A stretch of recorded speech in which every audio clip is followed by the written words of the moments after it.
Ya udah nggak apa-apa.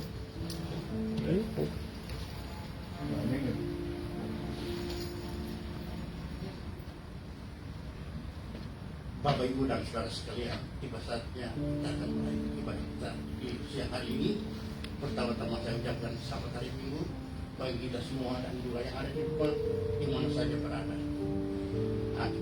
Saya mengundang kita semua bangkit berdiri, kita satu dalam doa. Bapak yang baik di dalam nama Tuhan Yesus, pagi hari ini kami bersyukur karena kemurahan-Mu kami boleh hadir di siang hari ini. Kami mengucap syukur buat kasih Tuhan yang pemeliharaan Tuhan. Saatnya kami akan berbakti kepada Engkau Tuhan, dan pimpinan Roh Kudus atas kami jemaat-Mu di siang hari ini Tuhan. Bagi mereka yang dalam perjalanan Tuhan menyertai sehingga kami boleh berkumpul sama-sama Tuhan.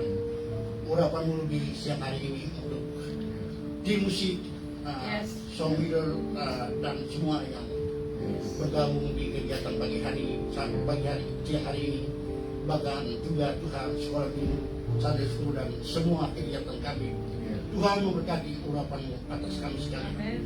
Terima kasih Tuhan, kami akan mulai ibadah kami di dalam nama Bapa, Anak dan Roh Kudus, yaitu Tuhan Yesus Kristus, dan semua katakan Amin. Shalom. Shalom. Silakan.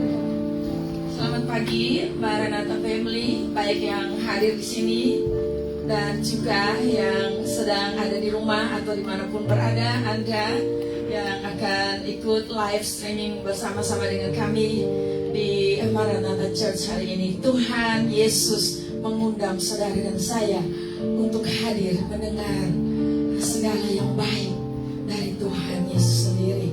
Puji Tuhan, kita mau mulai ibadah ini. Saya undang saudara-saudara bangkit berdiri. Kita akan pujikan sebelum ibadah kita mulai. Ku masuk ruang Maha Kudus.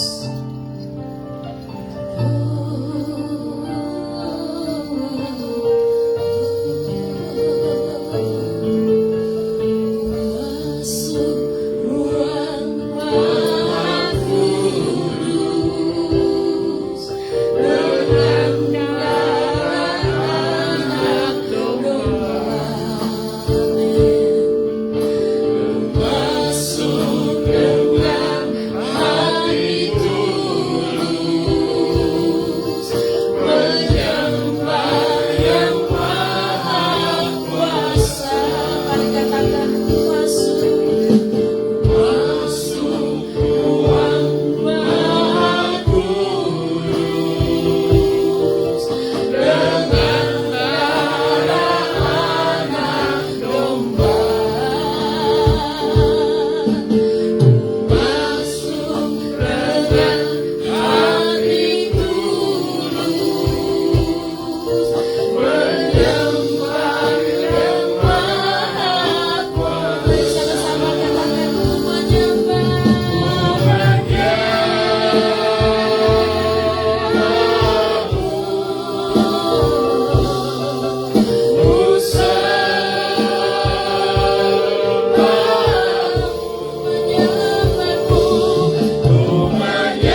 begitu baik, besar anugerahnya di dalam hidup kita.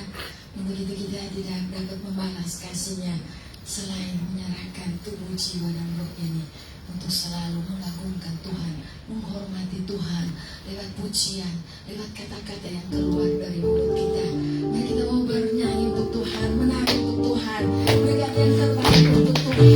Bila roh Allah ada di dalamku, bukan menari seperti tidak menari. Bila roh Allah ada di dalamku, bukan menari seperti tidak menari.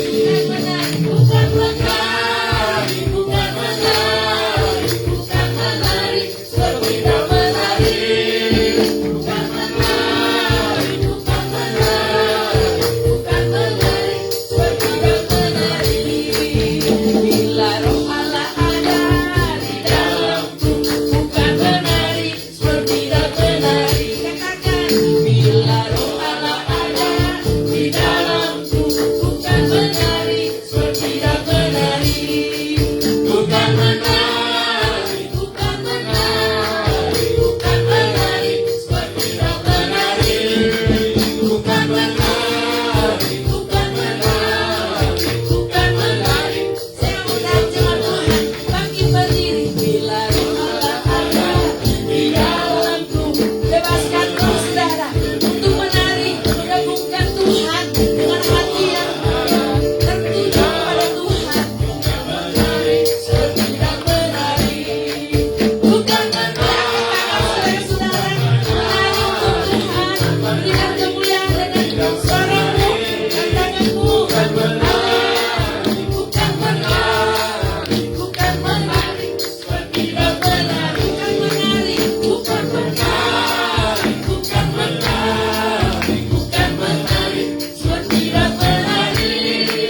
Bukan menari, bukan menari, bukan menari seperti tidak menari. Amin. Daud, dia adalah raja. Dia menari untuk Tuhan. Dia tanggalkan semua kemuliaannya dan dia menari untuk Tuhan.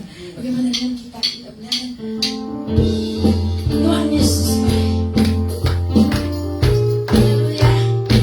Bertepuk tangan, Tuhan Yesus baik. Tiada berkesudahan. Sama-sama katakan. Haleluya. Tiada berkesudahan. Kasih setiamu Tuhan, selalu baru namamu bagiku. Hari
Puji Tuhan, Tuhan itu luar biasa.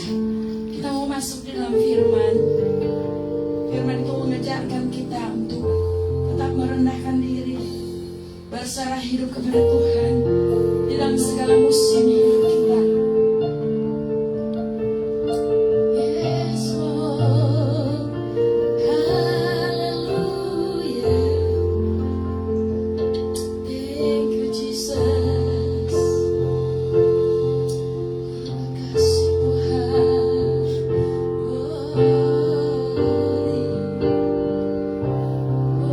Oh, Jesus. Mari tetap di dalam penyembahan. Siapkan hati kita kepada Tuhan. Kita mau buka hati yang sungguh-sungguh yang hancur.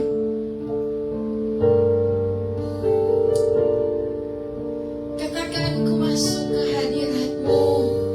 Haleluya, Lord. Mari sama-sama katakan, ku masuk.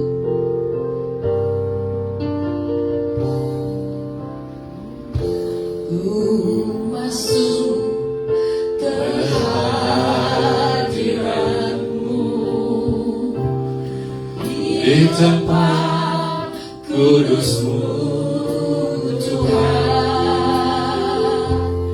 tiada kata-kata selain pujian sembah. Saat ini alangkah indahnya Tuhan bersamamu selalu, memuji dan menyembahmu. Amin. Katakan, Engkau Tuhan. Engkau Tuhan, pujianku. Engkau Tuhan, kemuliaanku. Kekudusan-Mu penuhi tempat ini.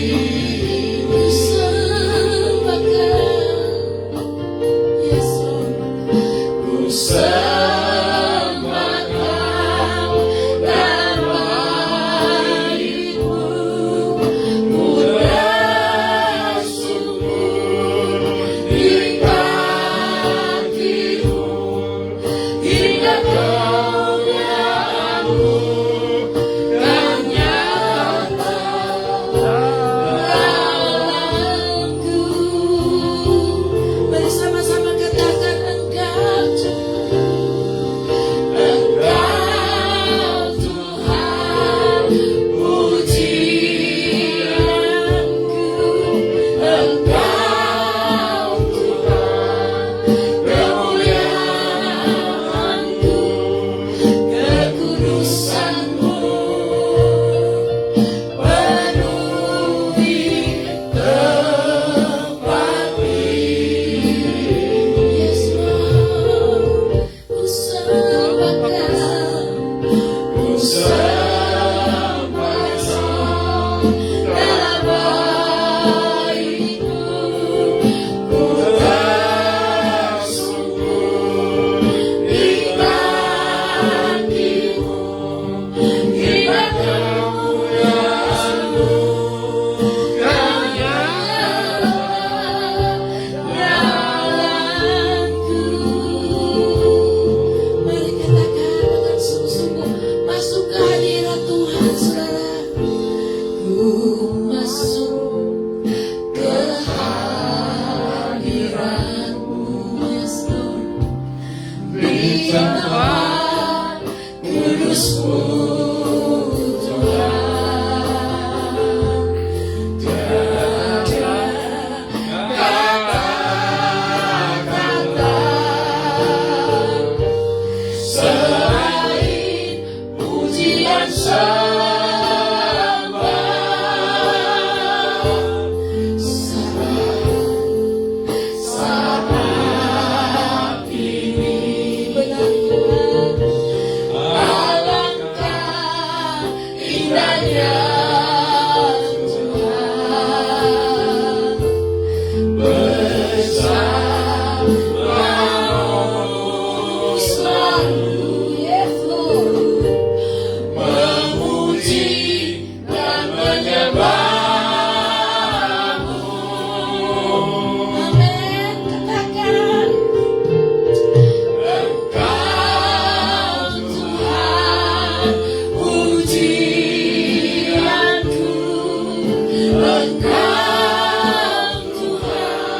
Saudara, sorry saya tidak pakai jas, tidak bisa pakai dasi karena saya baru operasi. Operasi tangan ini, ternyata tangan saya yang luka itu di dalamnya ada tumor. Hingga hari yang lampau itu diambil, kemudian dibiopsi, kemudian dicek apakah masuk ke tulang atau tidak. Maka kalau masuk tulang, nah ini yang membuat saya harus rela untuk mengorbankan jarinya. Saya tidak menyangka kalau karena luka kecil gitu berakibat fatal. Jadi kalau ada luka jangan dibiarkan. Tapi jadi besok hari Senin saya akan diperiksa kembali, dilihat dari sini sampai ke sini seberapa jauh itu sel kankernya masuk. Seumpama tidak sampai ke tulang ya cuma dirawat di sini, dibersihkan, dibakar, dan sebagainya sehingga bersih, aman. Tapi sekali lagi saudara, bahwa hidup itu ada di dalam tangan Tuhan 100%. Ya, ada orang yang sehat juga meninggalkannya, dan umurnya tidak sampai 40 tahun sudah meninggal. Ada orang yang sakit sampai umur 97 tahun masih tetap hidup. Ya, jadi kita tidak bisa menghitung hari-hari kita. Semuanya itu secara penuh 100% ada di dalam tangan Tuhan. Nah, saya bertanya kepada saudara, apakah saudara percaya mujizat? Betul ya? Amin. Apakah di tempat-tempat lain selain di dalam gereja itu ada mujizat? Ini ada ya. Ada. Nah, kita akan melihat satu perkara yang besar di dalam Markus pasal 8. Saudara, kita periksa apakah betul mujizat itu ada di mana-mana, dan apakah memang mujizat itu masih ada sampai dengan hari ini. Markus pasal 8, saudara-saudara, Markus pasal 8 ini dibagi menjadi beberapa bagian. Bagian yang pertama adalah pusat daripada mujizat itu ada di dalam satu pribadi, yaitu Tuhan Yesus Kristus. Dan yang kedua, dunia itu bertanya-tanya tentang satu tanda ajaib yang disebut oleh mereka sebagai mujizat. Jadi sekarang dunia ini sedang mencari tanda-tanda ajaib yang harus dinyatakan, yang harus dikeluarkan, yang harus dibuktikan. Di dalam bahasa filosofi itu disebutkan adanya empirical evidence tentang anything connecting with miracles, gitu ya. Jadi mereka menuntut adanya bukti-bukti secara empiris bahwa itu adalah mujizat, saudara. Sebagai kasus adalah seorang pendeta yang bernama Andy Seaman, itu ditangkap polisi oleh karena dia itu disu oleh orang-orang Kristen sendiri, saudara. Unfortunately ya. Dan yang mengesu dia itu juga satu kelompok yang mengatakan dirinya adalah gereja yang paling alkitabiah, paling benar. Jadi satu kelompok gereja yang punya yang memiliki keyakinan, punya standar, punya filter tentang satu superiority untuk menentukan bahwa penafsiran Alkitab ini benar atau tidak benar, salah atau tidak salah, itu berdasarkan mereka punya standardization dan juga berdasarkan mereka punya teologi. Sesuatu yang merupakan suatu kesombongan yang bukan main, saudara. Dan ini merupakan satu ciri khas, satu tanda di akhir zaman bahwa akan muncul beberapa macam bentuk wujud, the form of church under the sun, yang menyatakan bahwa mereka lebih superior dari segala bentuk denomination, saudara. Kalau saudara perhatikan berapa Berapa jumlah denomination di dalam dunia ini? Jutaan, saudara. Dan jutaan denomination itu mengaku bahwa mereka memiliki doktrin yang benar. Tidak ada satu denomination, bahkan ada sampai yang memisahkan diri menjadi non-denomination. Tetapi yang disebut non-denomination itu juga adalah suatu denomination yang namanya non-denomination. Betul tak? Betul tak? Sangat-sangat ironis di dalam kehidupan berjemaat sekarang ini. Nah, adisiman ini diseret oleh orang Kristen sendiri yang bermufakat, saudara, untuk membentuk dia, menyeret dia di pengadilan dan di penjara, saudara. Nah, saya sempat berdebat soal itu. Saya menjadi seorang dosen dari university di sini. Saya mengajar apologetika kepada mereka. Dan saya bertanya kepada mereka, dalam case ini bagaimana sikap orang Kristen? Saya sempat menulis berbagai macam artikel soal itu. Seandainya Tuhan Yesus Kristus sendiri datang ke Indonesia dan melakukan mukjizat, Tuhan Yesus akan diperlakukan sama persis oleh gereja-gereja di Indonesia seperti mereka perlakukan kepada Sri.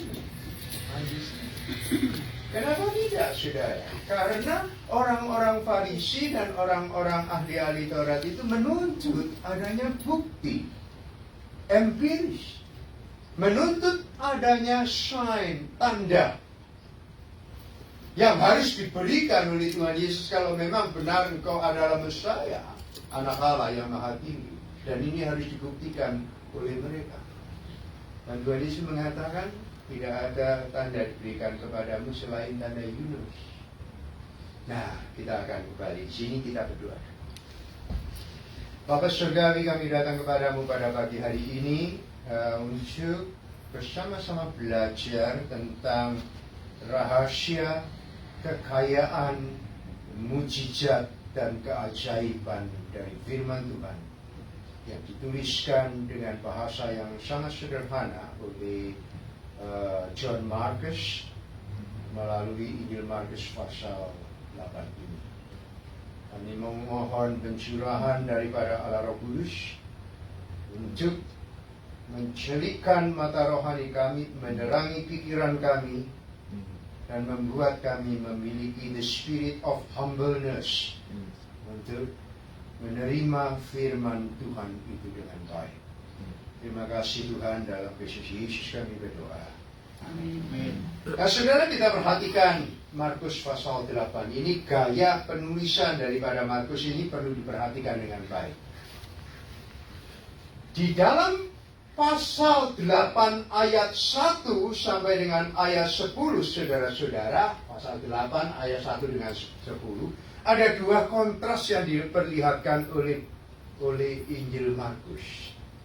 Yang pertama adalah pribadi yang disebut Mesias, anak Allah, yaitu Yesus Kristus sendiri.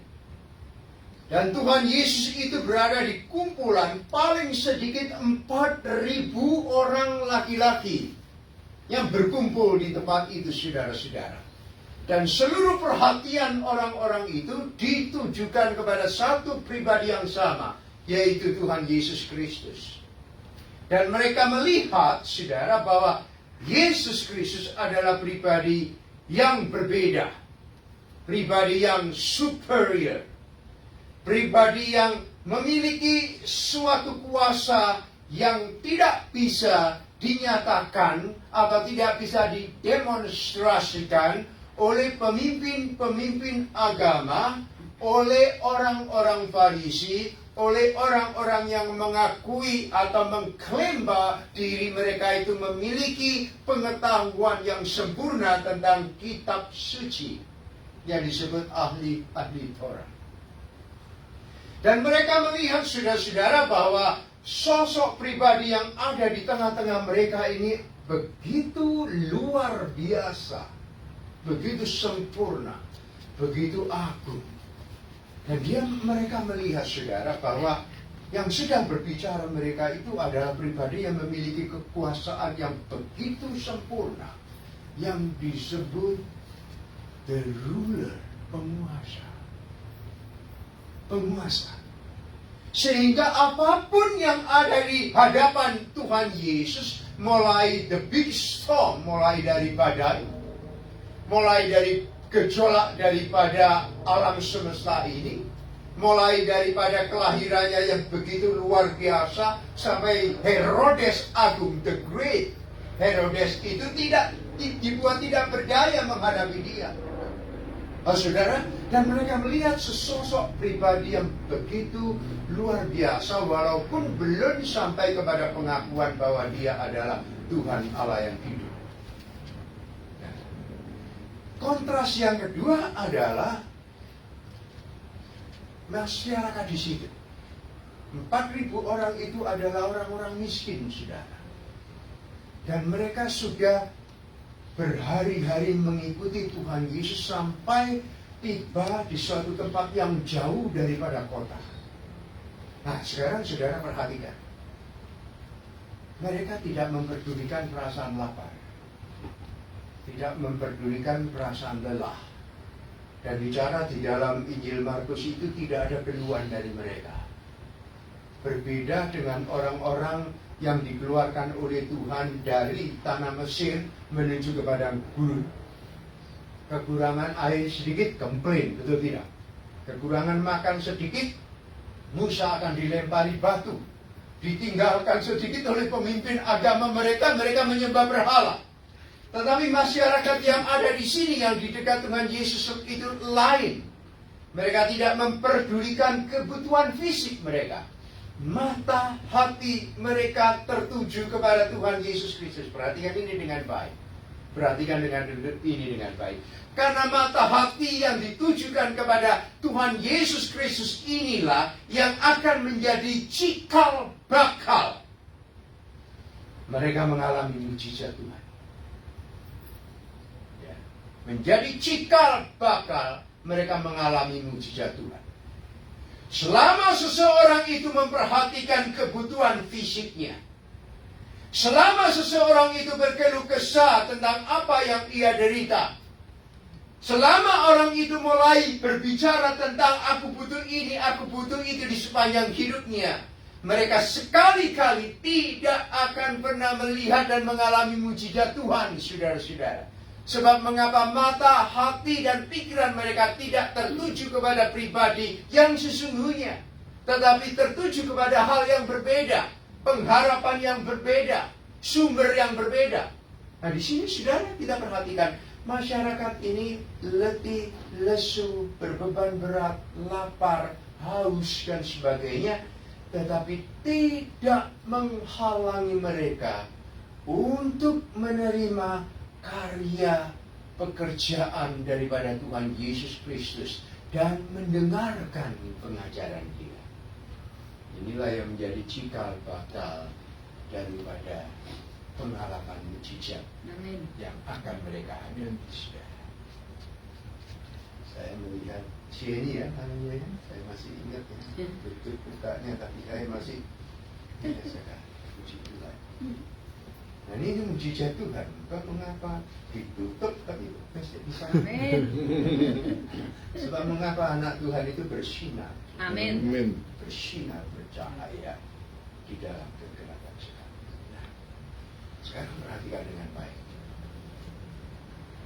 Tuhan mengatakan mereka sudah mengikuti aku di sepanjang hari dan dalam jangka waktu yang lama. Dan mereka lapar. Mereka tidak bertanya kepada Tuhan, tidak berseru kepada Tuhan, Tuhan, Tuhan, aku lapar. Tuhan, aku butuh makan. Tuhan, kakiku sudah sakit, jiwaku sudah letih, sudah berbeban berat. Tuhan, aku butuh. Tidak ada keluhan itu, sudah. Tapi Tuhan melihat langsung. Dan Tuhan mengatakan, mereka lapar. Mereka letih lesu, mereka berbeban berat. Apa reaksi daripada murid-muridnya? Kita berada di tempat yang jauh dari kota. Apa yang harus kami berbuat? Tuhan mengatakan, kamu harus memberi mereka makan. Coba perhatikan saudara. Bukankah mereka tidak menuntut, tidak meminta, tidak berharap kan? Tapi Tuhan mengatakan, kamu harus memberi mereka makan. Suatu sentuhan ajaib yang dikeluarkan oleh Tuhan melalui perhatian dan perkataannya yang penuh dengan mujizat. Kenapa penuh mujizat? Karena mata Tuhan itu melihat kebutuhan yang paling mendasar sebelum kita mengeluarkan ucapan. Dalam kota saya beberapa minggu yang lalu itu kita menyinggung, kita belajar. Sebelum satu kata ini berada tinggal di dalam lidah kita, Tuhan sudah melihat apa yang menjadi kebutuhan kita. Tuhan melihat kebutuhan kita ini bukan sekedar kebutuhan di permukaan, seperti makanan, seperti pakaian, seperti apa yang hendak engkau minum, karena Tuhan mengatakan sudah disediakan. Lihat burung-burung di udara sudah disediakan. Tapi Tuhan melihat kebutuhan yang lebih dalam dari hal itu. Nah, Tuhan mengatakan beri mereka makan. Bagaimana kami mendapatkan makanan Tuhan? Bagaimana? Murid-murid mengajukan masalah. Murid-murid mengajukan satu argumentasi. Argumentasi yang berkaitan dengan iman dan berkaitan dengan pengetahuan. The argument that has relationship with the reason, the mind, and the faith. Jadi bagaimana murid-murid itu menghadapi Tuhan? Seluruh mata ribuan orang itu tertuju kepada satu pribadi ilahi, satu pribadi surgawi, satu pribadi yang berkuasa, satu pribadi yang ajaib, yang agung. Sementara murid-murid itu sekarang mempertanyakan, apa hubunganku, imanku dengan pribadi yang disebut Kristus itu?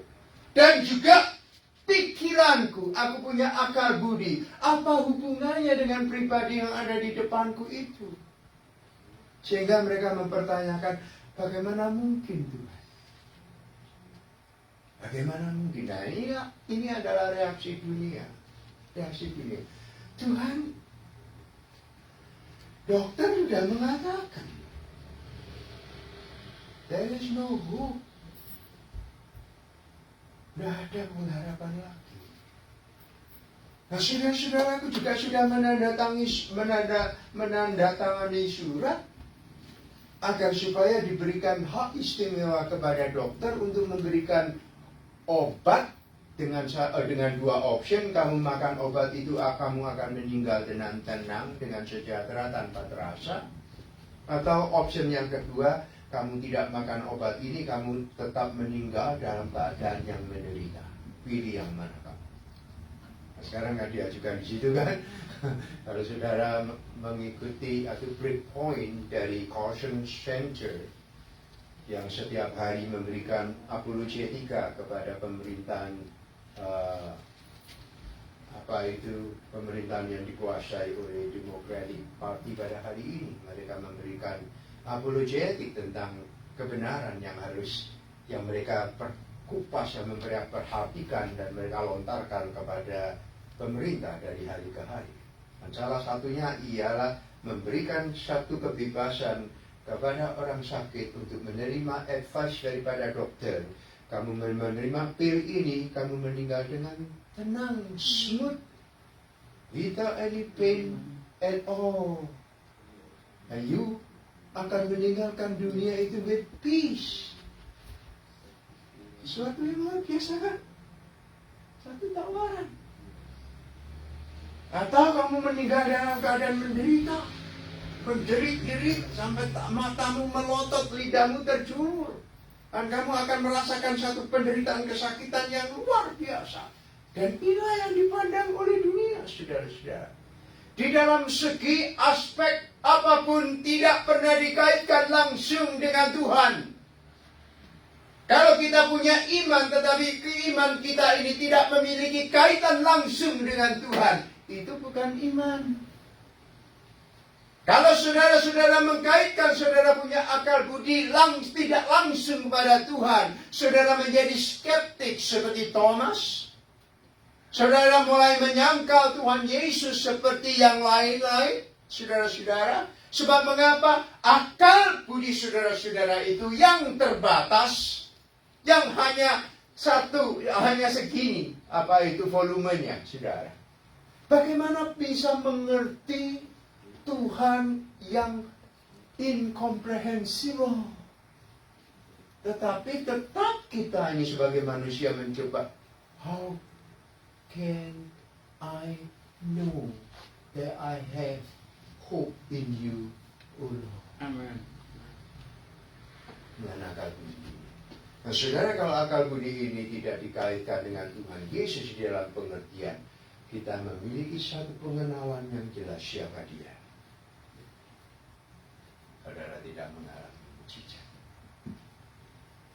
Saudara punya iman, tapi tidak terkait kepada pribadi yang sejati. Saudara juga tidak mengalami mukjizat. Nah, reaksi Tuhan apa? Apa yang kamu punya? Apa yang kamu punya? Artinya ialah, apa yang membuat kamu itu berpikir bahwa impossible untuk memberi makan 4.000 orang? Apa yang kamu punya? Imanmu yang kecil itu. Tuhan Yesus mengatakan, asal kamu punya iman sebesar biji sesawi saja, that's it. More than enough. Apa yang kamu pikirkan? Asal kau memikirkan bahwa aku adalah pribadi surgawi, Mesias, anak Allah. Cukup. Cukup. Apa yang mereka jawab, saudara-saudara? Kami tidak punya apa-apa. Coba lihat di sekelilingmu, Tuhan mengajak demikian. Ini ada ini. 7 ketul roti. 7 ketul roti disajikan di hadapan Tuhan.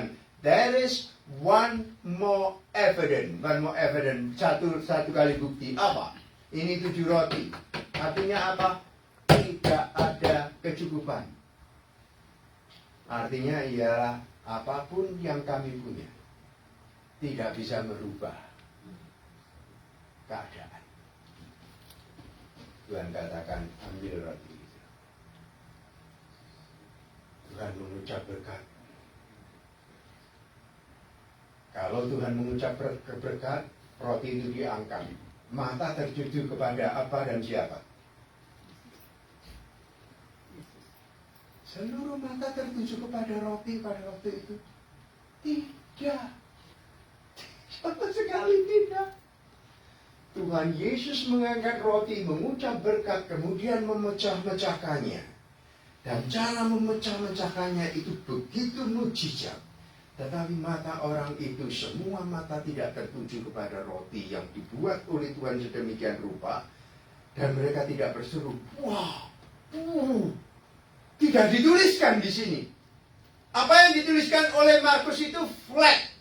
Tidak ada gejolak emosi, tidak ada seruan-seruan takjub, tidak ada seruan-seruan keheranan, tidak ada seruan-seruan, waduh bukan main Tuhan itu roti dipilah-pilah begitu rupa. Memang Tuhan Yesus tidak melakukan itu secara demonstratif.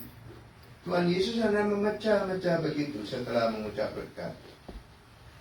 Dan murid-murid juga tidak berkata apa-apa, cuma memberi makan. Habis datang lagi memberi makan, habis makan lagi sampai 4.000 orang itu terpenuhi makanannya. Diikuti dengan roti, dengan ikan. Yang ditulis oleh Markus betul-betul luar biasa. Saya betul-betul terkejut, saudara. Markus tidak memberikan tulisan 4.000 orang itu mengeluarkan satu ekspresi yang luar biasa. Tidak seperti ada di dalam gereja ini. Begitu orang dalam nama Yesus sembuh, wah, haleluya, haleluya, tepuk-tepuk Tuhan semua berdingkrak-dingkrak, tidak ada. Tidak ada. Kenapa bisa begitu, saudara? Yang menjadi pusat perhatian 4.000 orang itu adalah bukan berubahnya roti yang sedikit menjadi banyak, bukan tertuju kepada mujizat. Ini bukan tertuju kepada mujizat, saudara-saudara. Kenapa begitu? Sebab Tuhan melakukannya begitu sederhana. Yang dilakukan oleh Tuhan itu adalah hal yang biasa, saudara-saudara. Roti itu adalah kebutuhan paling basic di dalam hidup seseorang. Ikan juga makanan untuk orang miskin pada waktu itu. Jadi ada roti, kebutuhan yang tidak mewah, saudara. Semua orang makan roti, hal yang sederhana, hal yang sehari-hari kita jumpai. Ikan juga makanan, bukan makanan istana, saudara-saudara. Ikan makanan rakyat jelata. Tetapi yang luar biasa di sini, saudara-saudara, hal yang sederhana, hal yang terjadi sehari-hari, hal yang kita lihat dari waktu ke waktu, tidak ada istimewanya sama sekali. Tetapi di tangan Tuhan Yesus, sesuatu yang biasa, orang-orang mengalami mujizat. Amin.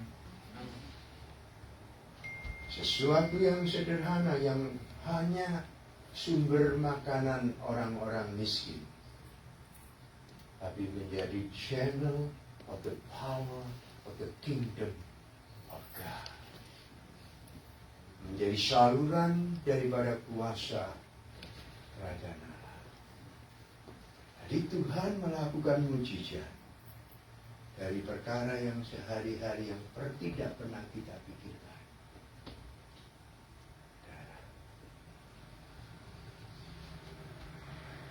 Dan ini, dan yang luar biasa daripada sikap 4.000 orang, saudara-saudara, mereka bukan berglori-glori, mengucapkan haleluya, mengucapkan syukur karena mujizat itu. Mereka bukan takjub oleh karena mujizat itu. Mereka bukan mencari Tuhan oleh karena mujizat itu, saudara-saudara. Tetapi mereka melihat, merasakan pribadi Tuhan itu sendiri. Jadi Markus itu menulis dengan bahasa yang flat, yang datar, tidak ada gerakan emosi, tidak ada gerakan seruan-seruan yang luar biasa menyambut karya Tuhan melakukan mujizat yang besar. Tetapi Markus mengajak setiap orang tertuju pada satu pribadi, yaitu Tuhan Yesus Kristus. Amin. Dengan kata lain, saudara-saudara, Markus itu ingin memberitahukan kepada kita, mujizat itu akan dialami oleh seseorang di dalam arti yang sejati, yang sesungguhnya. Kalau orang itu dekat dengan Yesus, sehingga yang terlihat itu adalah Yesus, bukan orang yang mengalami mujizat itu, bukan karya mujizat yang diberikan oleh Tuhan, tetapi kata-kata Tuhan, gerakan tangan Tuhan, langkah-langkah Tuhan, dan seluruh eksistensi Tuhan di dalam menyatroni hidupmu itulah yang menjadi pusat perhatian kita sebagai orang percaya. Coba saudara membaca Matius pasal 24 ayat 23 dan 24. Coba saudara, salah satu saudara membacakannya untuk saya.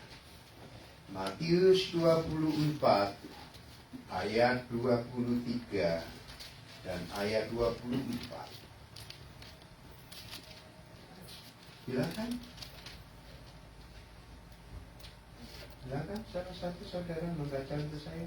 Pada waktu itu, jika orang berkata kepada kamu, lihat, Mesias ada di sini, atau Mesias ada di sana, jangan kamu percaya.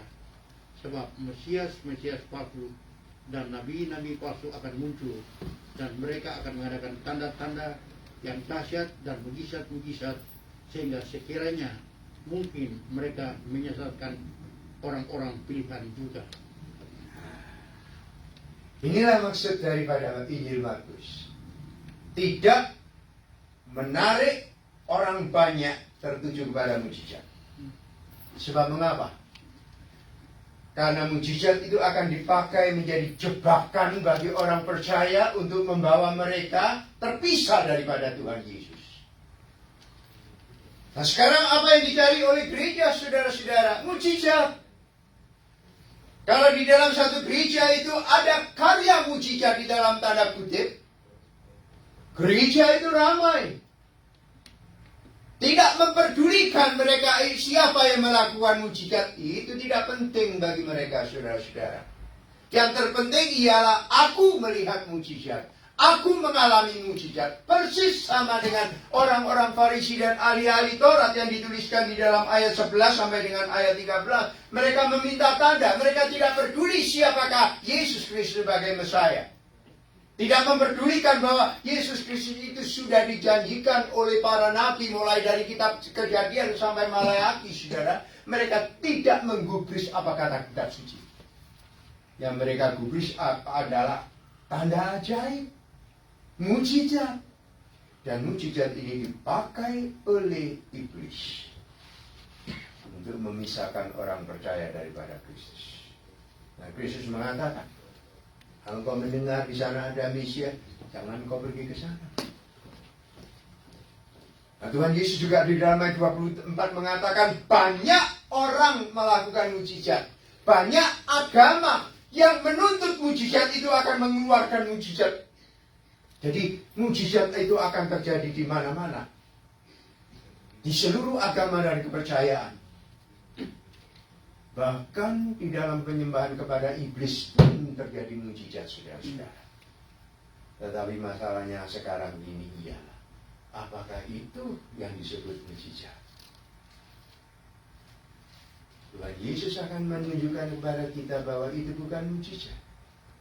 Dan Injil Markus itu akan memberitahukan kepada kita bahwa sesuatu karya yang disebut the wonder thing, kalau tidak ada kait-kait mengait dengan Tuhan Yesus Kristus, itu bukan mujizat.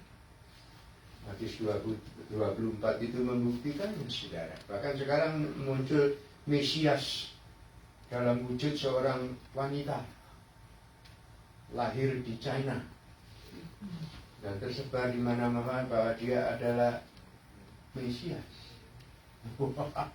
Oh, Mesias kok wedok, Mesias kok lahir di China, enggak ada. Semuanya itu kan bertentangan dengan kitab suci, betul enggak? Mesias sudah lahir. Nah, kenapa muncul Mesias-Mesias yang banyak itu, saudara-saudara? Kenapa? Karena sumber daripada agama yang diwahyukan oleh Allah, yaitu Yudaisme, dan kelompok orang-orang yang disebut the chosen people, orang-orang pilihan, sampai sekarang sedang menantikan Mesias. Penantian Mesias itu harus diikuti dengan tanda-tanda ajaib. Dia memiliki kekuasaan militer yang hebat. Dan ini kesempatan iblis untuk menanamkan hal-hal yang palsu di dalam tubuh umat Tuhan. Sehingga akan muncul satu spekulasi, oh Mesias akan lahir sesuai dengan apa yang diharapkan oleh orang Yahudi. Bangsa pilihan Allah itu sendiri, bukan Yesus Kristus. Ini saudara. Tinggal lahirlah Mesias-Mesias yang bermunculan di mana-mana. Tapi sekali lagi saudara, mujizat itu bukan mujizat kalau tidak memiliki hubungan langsung dengan pribadi Tuhan Yesus Kristus. Yang kedua, Tuhan Yesus melakukan mujizat di dalam wujud yang paling sederhana, dalam kehidupan sehari-hari yang biasa. Mengubah roti begitu banyak itu bagi Tuhan bukan mujizat. Karena di dalam kerajaan surga, di dalam lingkungan pribadi Allah Tritunggal sendiri tidak ada mujizat. Kenapa tidak ada mujizat? Karena sesuatu yang kita anggap mujizat itu, bagi Tuhan bukan mujizat. Tapi bagi Tuhan adalah hal biasa. Oleh sebab itu, ketika Tuhan melakukan sesuatu bagi hidupmu, Tuhan mengatakan engkau layak menerimanya. Karena engkau lapar, engkau haus, engkau berbeban berat. Sebelum lidah kita mengucapkan kata itu, Tuhan sudah mengatakan, beri mereka makan. Peliharakanlah mereka. Mengapa? Karena mata hati mereka tertuju kepada Kristus. Perwira yang anaknya sakit, mata hatinya tertuju kepada Yesus Kristus, bukan tertuju kepada mujizat. Perempuan yang sakit pendarahan, mata hatinya tertuju kepada Kristus. Dia mengatakan, asal ku jamah saja, jumbai-jumbanya sedikit saja. Dari jumbai-jumbanya aku akan sembuh. Dan Tuhan Yesus hanya mengatakan, pergilah, anakmu sudah sembuh, setan yang merasuki dirinya sudah pergi. Terus ketika papanya pulang, sampai di jalan hambanya ngasih tahu, anakmu sudah sembuh. Kapan sembuhnya? Jam berapa? Jam berapa? Ketika dihitung itu persis plek seperti jam yang pada saat Tuhan Yesus ngomong. Jadi Tuhan melakukan mujizat dari hal-hal yang paling sederhana. Yang kedua, saudara-saudara, berhati-hatilah dengan ragi orang Farisi dan ragi orang Herodes. Artinya berhati-hatilah dengan kekuasaan. Berhati-hatilah dengan agama. Ragi orang Farisi itu mewakili agama. Ragi orang Herodes itu mewakili kekuasaan. Kekuasaan itu tidak memberi hidup, saudara. Tidak ada kekuasaan satupun di muka bumi ini yang memberikan hidup bagi rakyatnya. Kekuasaan, di balik kekuasaan itu adalah kematian, pembunuhan.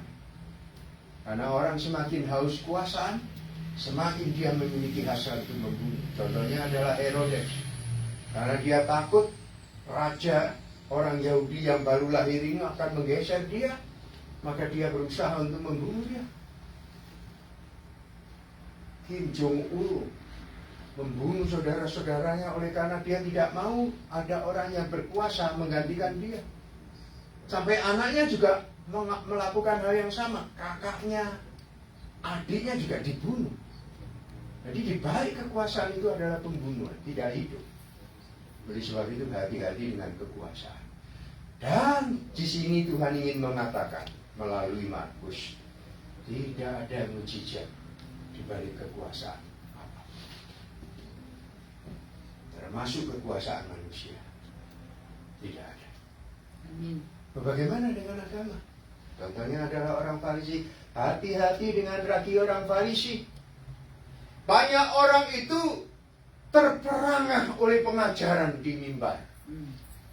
Banyak orang itu kagum dengan pengkhotbah luar biasa. Banyak orang itu begitu terbentuk jiwa dan hatinya oleh seorang motivator Kristen, saudara, yang berbicara begitu bagus, yang berbicara sangat luar biasa, tetapi tidak memberitakan tentang gospel, tidak membicarakan tentang Tuhan. Dan Tuhan mengatakan itu adalah orang Farisi adalah wakil daripada segala kepercayaan, agama, dan iman yang dimiliki oleh dunia. Loh Pak, ini di agama saudara kita itu yang sembahyang 5 waktu ada mujizat. Khotbahnya juga bagus-bagus. Luar biasa Pak. Coba Pak Emil dengarkan, tak dengar. Ya, bagus. Khotbahnya bagus. Tapi khotbahnya adalah bukan berbicara tentang Yesus. Tuh, ini agama ini juga bagus Pak Emil. Pengajarannya luar biasa. Saya dengar, ya bagus. Tapi tidak ada kait mengait dengan Yesus. Nah, firman Allah dikatakan, kalau satu ajaran, bagaimanapun ajaib, bagaimanapun menakjubkan, bagaimanapun sempurna, bagaimanapun yang membawa sesuatu yang beneficial bagi kehidupan manusia.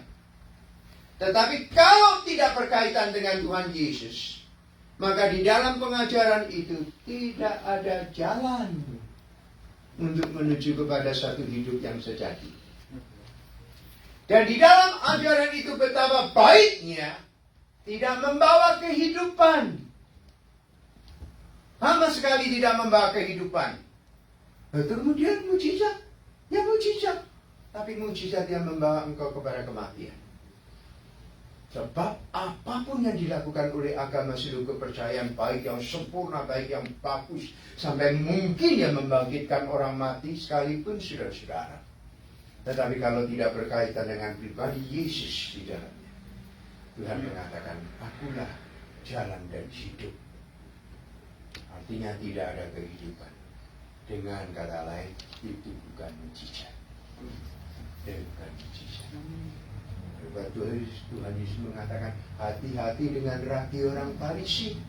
Hati-hati dengan ragi agama-agama kepercayaan segala macam, saudara-saudara.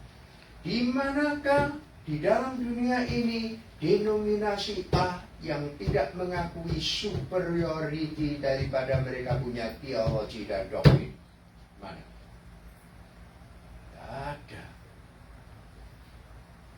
Orang Reform mengatakan doktrin Reform is the best, yang paling benar. Tapi di sisi lain orang Pentakosta mengatakan, no, doktrinku yang paling benar, kamu tidak ada kuasa Roh Kudus. Di sisi lain orang karismatik mengatakan, mana kamu menyembah, penyembahanmu itu hambar, ya, atau tidak ada kuasa sama sekali. Doamu itu doa yang doa yang tidak memiliki kuasa. Jadi semua orang itu membenarkan diri sendiri. Dengan kata lain, semakin agama, denominasi membenarkan, membuat doktrin dan teologi mereka itu superior, saudara-saudara, tidak ada kebenaran di dalamnya. Amin.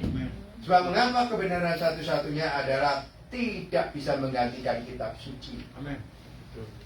Jadi kalau ada seseorang, satu gereja yang mencoba menyeret saudara untuk masuk menebus 100% di dalam teologinya, di dalam mereka punya doktrin, dan mengatakan bahwa doktrin mereka itulah yang menentukan kebenaran kitab suci, mereka bohong.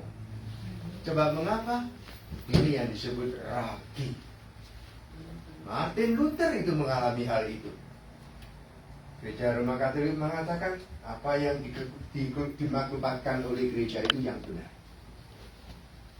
Apa yang tidak dimaklumatkan bukan oleh gereja itu bukan kebenaran.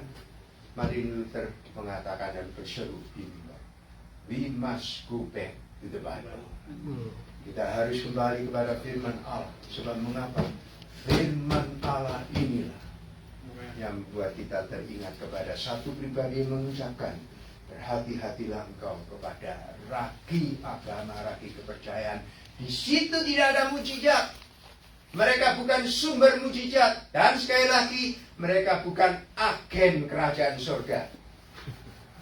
Mereka bukan agen keselamatan. Oke? Mereka bukan agen mujizat.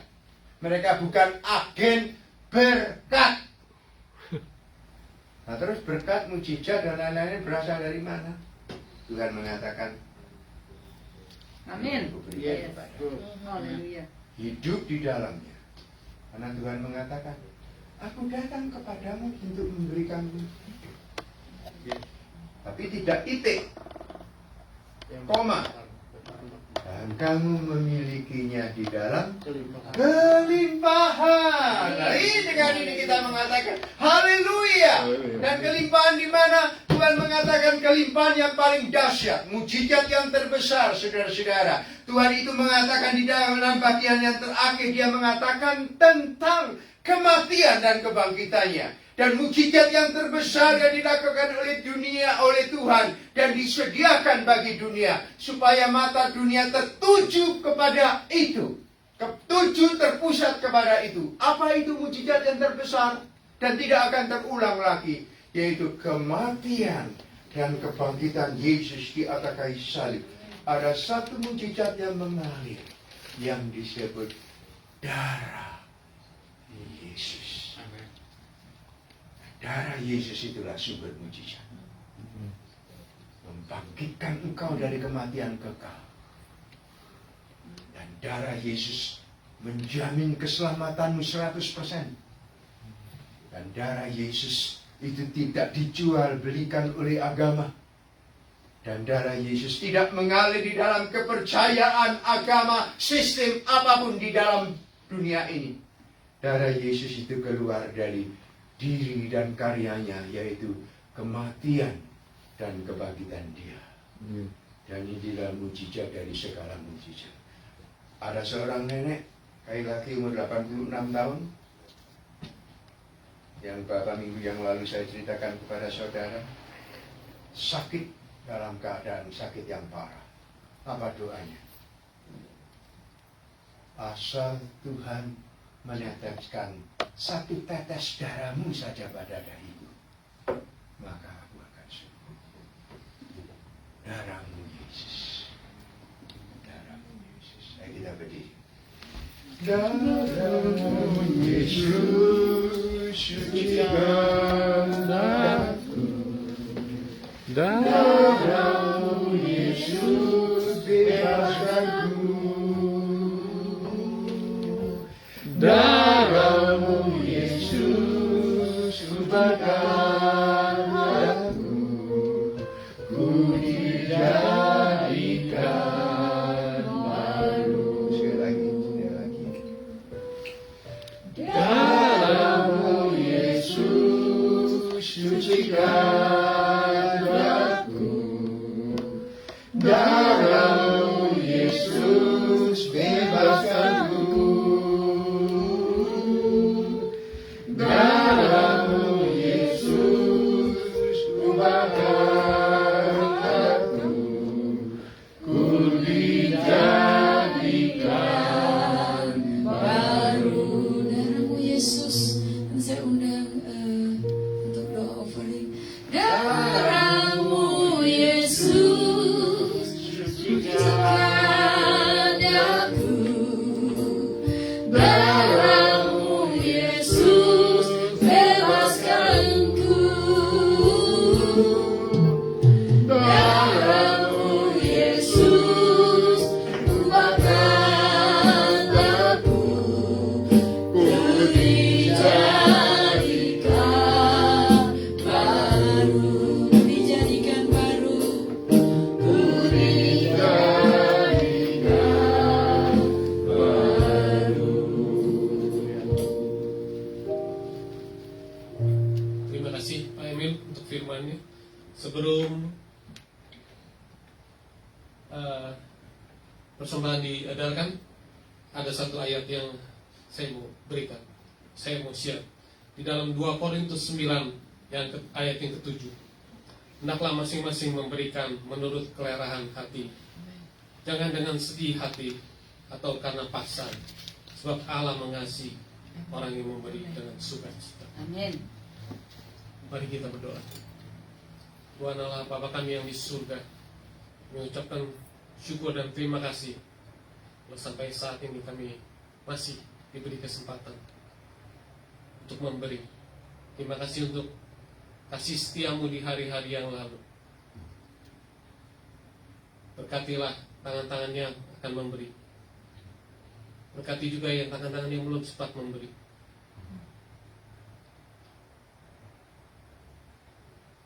Supaya persembahan ini bisa membesarkan kerajaan-Mu di daerah sini.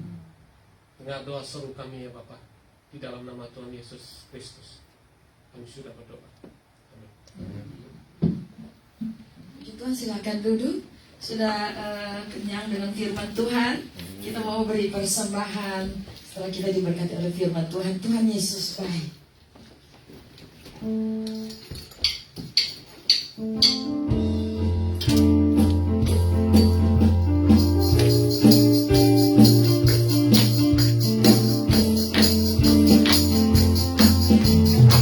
Yang berkesudahan, yang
Terima kasih Pak Emil buat firman Tuhan yang sudah disampaikan. Mari kita berdoa untuk beberapa hal di dalam gereja ini.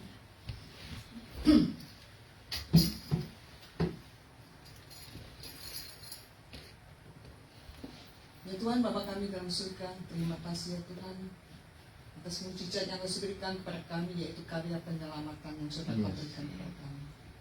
Beri kami akal budi ya Tuhan, dan juga hikmat untuk membedakan kebenaran dan kepalsuan yang sekarang beredar di sini ya. Oh Tuhan, kami menyerahkan juga ya Tuhan pada saat ini jemaat-jemaat kami yang sakit, khususnya Steve yang masih ada di rumah sakit.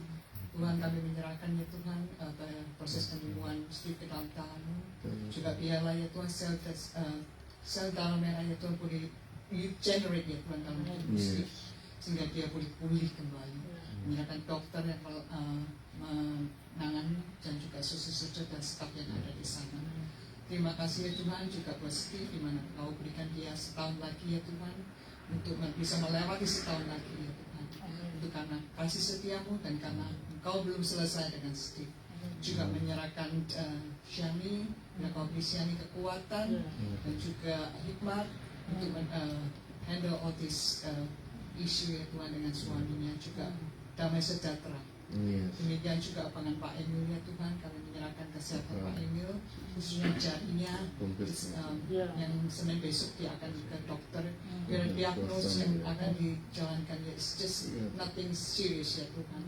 Yang Kau sendiri berikan bersama dengan Pak Emil, menyerahkan Pak Emil, Kau beri dia kekuatan, Kau beri dia hikmat, dan juga Kau beri dia damai sejahtera ya Tuhan, karena Engkau still in control, you created him. Juga menyerahkan pelayanan Pak Emil dalam tangan-Mu. Terima kasih di mana Kau setia, hamba-Mu sudah setia pada Engkau. Juga keluarganya yang ada di sana ya Tuhan, out of state, juga istrinya Lucy, menyerahkan juga kesehatan matanya ke dalam tangan-Mu ya Tuhan. Kau bisa, Kau ada tabib di segala tabib, Kau mampu menyembuhkannya Tuhan. Terima kasih ya Tuhan, juga ke anaknya yang ada di sana. Kau sertai keluarga ini ke dalam tangan-Mu ya Tuhan. Terima kasih, kami juga menyerahkan Handi yang masih cuci darah setiap seminggu berapa kali ya Tuhan. Biar Kau sendiri ya Tuhan menyentuh, biar ginjalnya boleh berfungsi kembali dengan normal, dan mujizat-Mu ya Tuhan nyata dan bisa terjadi buat Handi ya Tuhan. Terima kasih juga buat Ciliana, dan Kau tetap sertai Ciliana selama ini ya Tuhan. Menyerahkan juga dia lagi menunggu untuk stem cell. Biar ya Tuhan melalui stem cell ini Ciliana boleh Kau sembuhkan juga ya Tuhan. Oh Tuhan, terima kasih buat ilmu kedokteran yang Kau berikan kepada kami, juga dokter kepintaran yang Kau berikan kepada dokter-dokter ya Tuhan untuk hal ini ya Tuhan. Juga menyerahkan ke Mei yang masih sakit kakinya ya Tuhan. Biar Kau sendiri yang menyembuhkan Mei dengan melalui terapi yang dia jalani, dan juga acupuncture. Biar dia boleh berjalan kembali ya Tuhan dengan tanpa hambatan. Demikian juga buat Tante Trace yang masih dalam pemulihan tangannya. Bila Kau sendiri ya Tuhan sertai Tante Trace, biar dia boleh pulih kembali 100% dan boleh bersama-sama berkumpul dengan kami di sini. Demikian juga kami menyerahkan ke Aiin yang akan menjalankan operasi untuk kakinya. Biar Kau sertai Aiin ya Tuhan, mungkin next month, tapi biar kesehatannya boleh prima, sehingga dia boleh melakukan operasi tanpa satu hambatan pun ya Tuhan. Demikian juga boleh dengan mata Andreas, biar Kau sendiri yang jelikan matanya dengan segala isu yang dia hadapi ya Tuhan, biar boleh Kau sembuhkan ya Tuhan.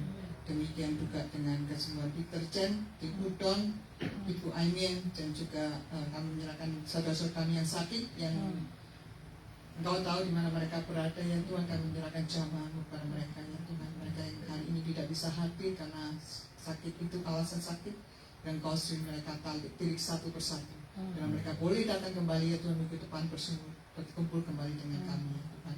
Juga menyerahkan saudara senior kami ya Tuhan, ibu dan bapak-bapak yang ada di gereja ini, jemaah-Mu ya Tuhan, Tante Olha, Tante Yuliana, Aiin, demikian juga yang lainnya Tuhan. Kau serahkan Om Tim dan juga Tante Krishna ya Tuhan. Biar Kau sendiri ya Tuhan sertai mereka, beri kekuatan kepada mereka. Demikian juga dengan Om Tim yang kakinya masih lemah ya Tuhan. Biar Kau sendiri ya Tuhan beri pemulihan kepada dia, biar dia boleh bergerak dan berjalan dengan kekuatan kakinya ya Tuhan. Terima kasih ya Tuhan, kami juga menyerahkan Devi yang habis minggu depan, besok akan berangkat ke Indonesia. Kau supply perjalanan Devi sampai selamat di Indonesia dengan tidak kekurangan suatu apapun ya Tuhan, dengan proses migrasi, dengan COVID test ya Tuhan, biar dia boleh pas tanpa suatu kekurangan apapun ya Tuhan. Demikian juga kami menyerahkan saudara kami yang saat ini masih mencari pekerjaan ya Tuhan. Kami percaya Engkau akan mencukupi kebutuhan mereka dan Engkau akan memberikan mereka pekerjaan yang sesuai dengan yang Kau mau ya Tuhan. Biarlah juga pekerjaan itu ya Tuhan tidak menghambat mereka untuk bisa datang kepada ke gereja. Ya Tuhan, juga dengan jemaat yang ada di Texas, terima kasih ya Tuhan, kami masih punya teman-teman kami yang meskipun yang di sana tapi bisa beribadah dengan kami ya Tuhan melalui online. Juga saudara kami online yang ada di sana ya Tuhan, Kau sertai mereka, Kau berkati mereka ya Tuhan, dan juga usaha mereka. Terima kasih Jimmy sudah kembali ke Texas dengan selamat ya Tuhan. Terima kasih juga jemaat ini kami menyerahkan ke dalam tangan-Mu ya Tuhan. Biar gereja ini ya Tuhan boleh bertumbuh, bukan dalam segi kuantiti tapi juga quality ya Tuhan. Makin hari makin bertumbuh di dalam Engkau ya Tuhan. Makin hari makin dekat dengan Engkau. Makin hari boleh dipakai untuk kemuliaan nama-Mu. Kami juga menyerahkannya itu situasi di dunia ini ya Tuhan, dengan Ukraine dan Rusia. Kami menyerahkan ya Tuhan the leader yang presiden Rusia dan Ukraine ini ya Tuhan. Kau beri mereka hikmat dan akal budi ya Tuhan, karena yang pada akhirnya adalah masyarakat citizen ya Tuhan yang menderita ya Tuhan. Kami juga menyerahkan dengan saat ini ya Tuhan, bila makin Kau pakai hamba-hamba-Mu yang ada di sana untuk melayani mereka, untuk membawa mereka ya Tuhan mendekat kepada Engkau ya Tuhan. Karena Tuhan adalah satu-satunya pengharapan ya Tuhan. Kami tidak tahu kenapa semua ini terjadi, tapi kami percaya Engkau masih bertakhta, Engkau masih memimpin. You are still on the throne. Ya Tuhan, Kau masih in control of this world. Kami juga menyerahkan negara ini ke dalam tangan-Mu ya Tuhan. Terima kasih buat privilege yang buat Kau berikan kepada kami di sini. Kami menyerahkan presiden, wakil presiden dan semua stafnya ya Tuhan. Biar segala keputusan yang mereka ambil boleh hanya takut kepada Engkau ya Tuhan. Kami juga menyerahkan revival buat negara ini ya Tuhan. Biar makin banyak orang dibawa kepada pengenalan akan Engkau. Makin orang bukan saja mengenal ya Tuhan, tapi juga boleh menerima karya keselamatan yang Kau sudah berikan kepada setiap kami dan juga anak-anak-Mu ya Tuhan. Demikian negara Indonesia yang kami tinggalkan ya Tuhan, saudara kami yang ada di sana masih banyak ya Tuhan, saudara kami yang di Indonesia yang belum mengenal Engkau. Kami menyerahkan mereka ya Tuhan melalui Roh Kudus-Mu ya Tuhan, melalui cara-Mu yang mereka boleh dibawa kepada Engkau juga ya Tuhan. Terima kasih ya Tuhan atas kasih setia-Mu kepada kami. Terima kasih ya kami datang kepada Engkau bukan karena mujizat, tapi karena kasih setia-Mu yang Kau berikan kepada kami ya Tuhan. Karena Engkau sudah memberikan hidup dan nyawa-Mu ya Tuhan kepada kami ya Tuhan. Dan terima kasih Engkau sudah bangkit, karena Allah yang kami sembah adalah Allah yang hidup. Dalam nama Yesus kami berdoa. Amin. Amin.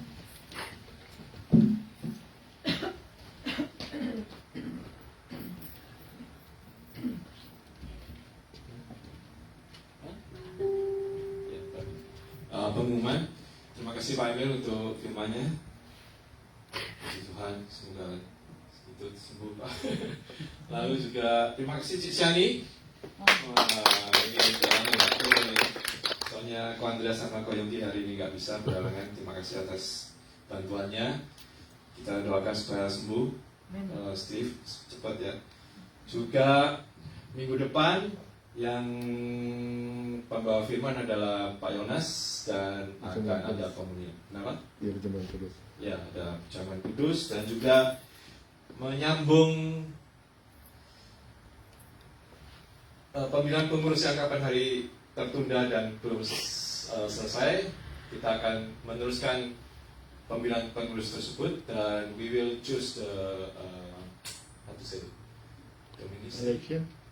Election. Ya, so kita akan pilih 3 ketua sekretaris bendara dan mereka kemudian akan memilih pembantu-pembantunya 4 orang. Kita akan mulai lagi.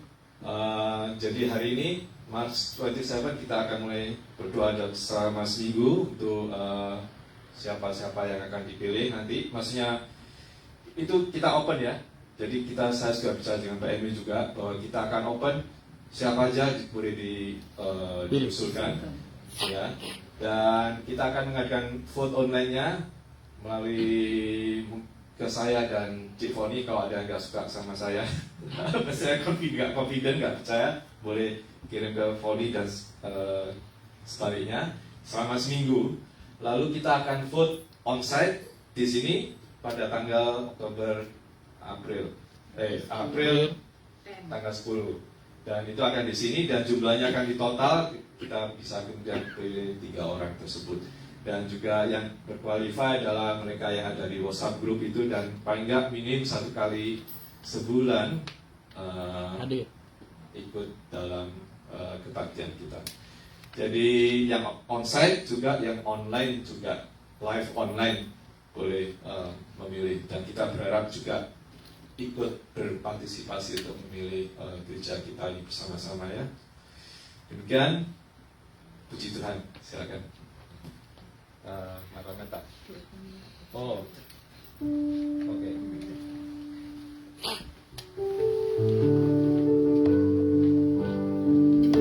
Ada yang mau ditambahkan pengumuman? Tidak ada ya? Oke. Kita nyanyikan Maranatha. Maranatha, Maranatha, Tuhan datanglah, persiapkanlah dirimu, sambut kedatangannya. Maranatha, Maranatha, Kristus datanglah, hari itu, hari yang termulia. Haleluya, Tuhan datanglah dalam kemuliaannya, bersama para tebusan, sambutlah dia Raja. Segala suku, kaum dan bahasa nyanyi sembah sang Raja. Ya Yesus, Maranatha datanglah. Haleluya, Tuhan datanglah dalam kemuliaannya, bersama para tebusan, sambutlah dia Raja. Segala suku, kaum dan bahasa nyanyi sembah sang Raja. Ya Yesus, Maranatha datanglah. Ya Yesus, Maranatha datanglah. Ya Yesus, Maranatha datanglah. Arahkanlah hatimu kepada Tuhan dan terimalah berkat daripadanya. Ya Tuhan, anak-anakmu sebentar akan memilih beberapa pengurus, dan kehendak-Mu lah yang jadi. Tuhan memilih, Tuhan yang menetapkan, dan Tuhan yang akan membimbing mereka satu demi satu. Hilangkanlah rasa takut dan keraguan. Hilangkanlah roh keengganan dalam jiwa dan hati mereka. Tanamkanlah roh cinta kasih akan gereja-Mu, sehingga mereka mau melayani Tuhan dengan baik.